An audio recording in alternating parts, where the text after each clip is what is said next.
Hi and welcome to our second project. Now, this second project is going to be a bit similar to our previous project, but this is going to do a more complicated task compared to the previous project. In our previous project, we created a Streamlit UI, which was a science insight chatbot, which used OpenAI to import an API key, and we made a UI using Streamlit. So in this project, we are going to be making a Streamlit UI again, but this time we are going to be putting article URLs. So we are going to be putting news article URLs or links from the browser from which we can ask any question and the AI will summarize and give us an answer to the question. Now we're going to set it so that there's a maximum amount of characters that the AI can analyze at a time. As if we give more characters, the AI sometimes will not be able to provide an answer or will not be able to analyze. So let's begin. And as in the previous project, this is going to have two files. The only difference is we'll be using something new and different called Beautiful Soup. Now our Streamlit UI and the main code is going to be in one file, and the code for Beautiful Soup is going to be in another file. So first, let's begin with the Beautiful Soup part. So let me create a file and let me rename it. So I'm going to call this as I'm going to name this. I'm going to save this first, and then I'm going to save it as article analyzer, and I'm going to save this. So it's saved in our Python LLM folder as article analyzer. So let's begin by importing the modules that we're going to need. As in the previous project, we already installed OpenAI, Streamlit, and many other modules that we need. We can go ahead to the two remaining packages that we need to install, which is going to be request. So first, let me do pip install, and I'm going to say requests, and also we're going to need beautiful soup 4. So this is going to be the two modules that we need. So let me just enter this and let's wait for it to install.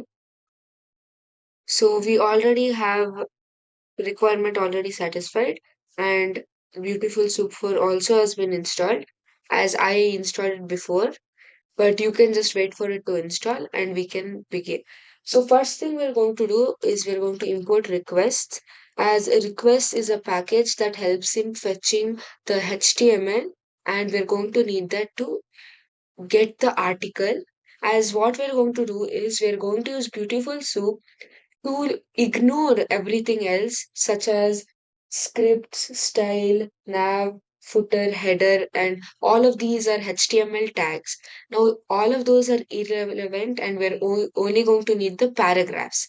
So, we are going to use Beautiful Soup to filter the tags out of the HTML and only return the paragraphs, which is going to have all the data required to ask a question. And next, we're going to say from BS4 import beautiful soup. So BS4 is basically what we installed before, but this is just a short form type.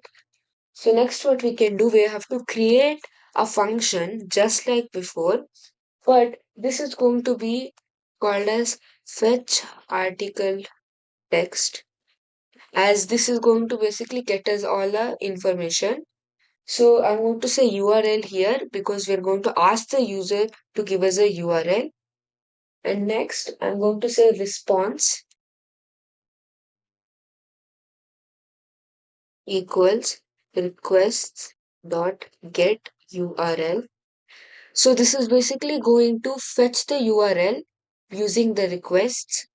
And next, what I'm going to say is along with the URL, I also need the headers, and I'm going to say headers equals user agent Mozilla, and we're going to put slash 5.0. I'll get to you about user agent and Mozilla after finishing the define function.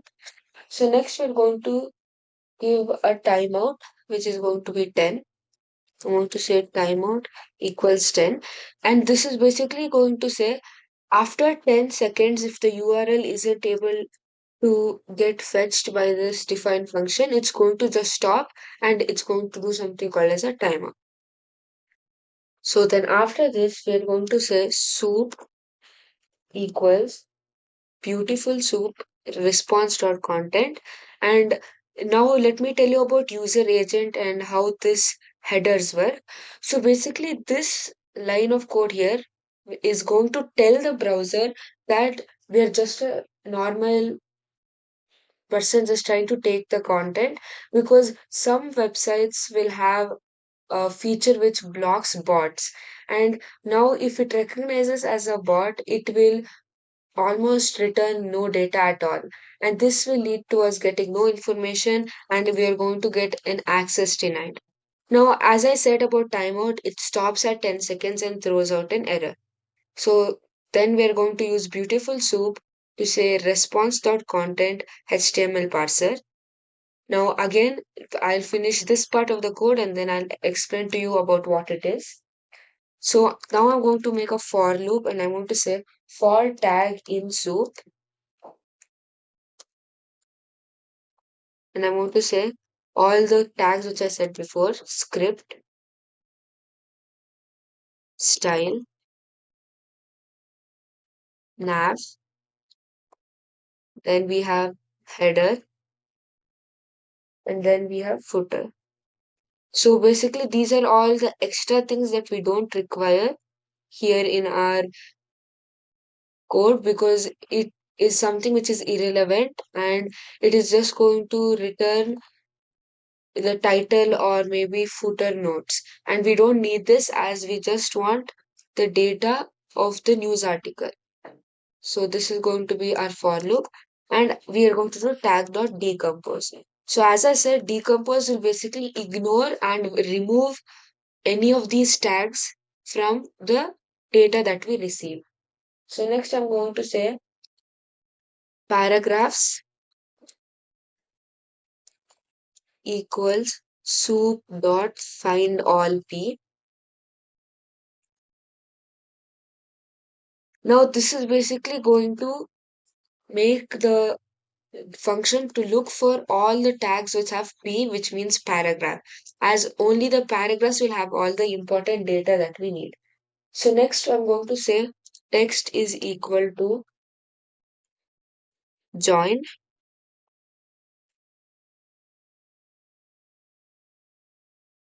p dot get text, and I'm going to say for p in paragraphs. P in paragraphs. So again, I'll explain this as we finish this. And next, I'm going to say text is equal to again join, but this time I'm going to say text dot split.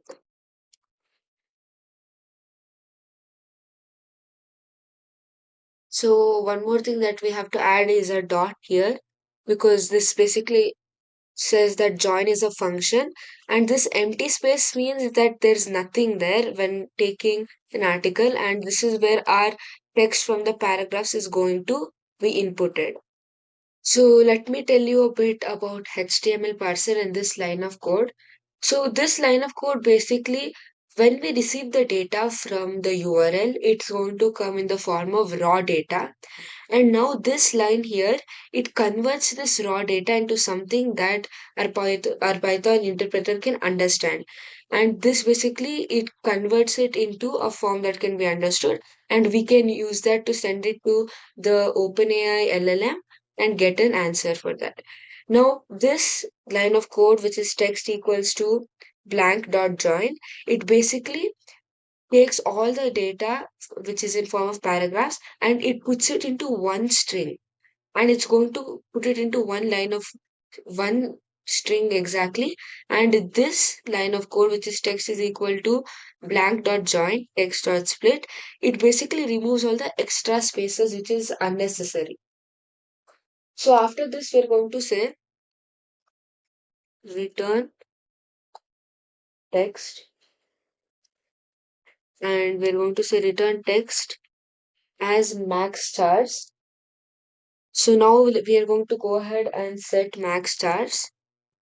So let me just come up here and after URL, I'm going to say str, which means string, and I'm going to set max chars to an integer of 10,000, and I'm going to convert all of this into a string form. So now the text is only going to be within 10,000 characters, as I said, without like limiting the amount of characters, the LLM will not be able to provide an accurate answer. So this is our first file, which is going to be the beautiful soup file, which basically helps with the HTML part by decomposing unwanted tags and also by converting all the paragraphs into one single string so we can use it effectively. Now, as I said, this line here which says user agent, make sure that the browser where or the URL from where we're getting the data doesn't think we're a bot and deny access to the data. So in the next video, we are going to be doing the second file, which contains our Streamlit UI and also the main part of this project.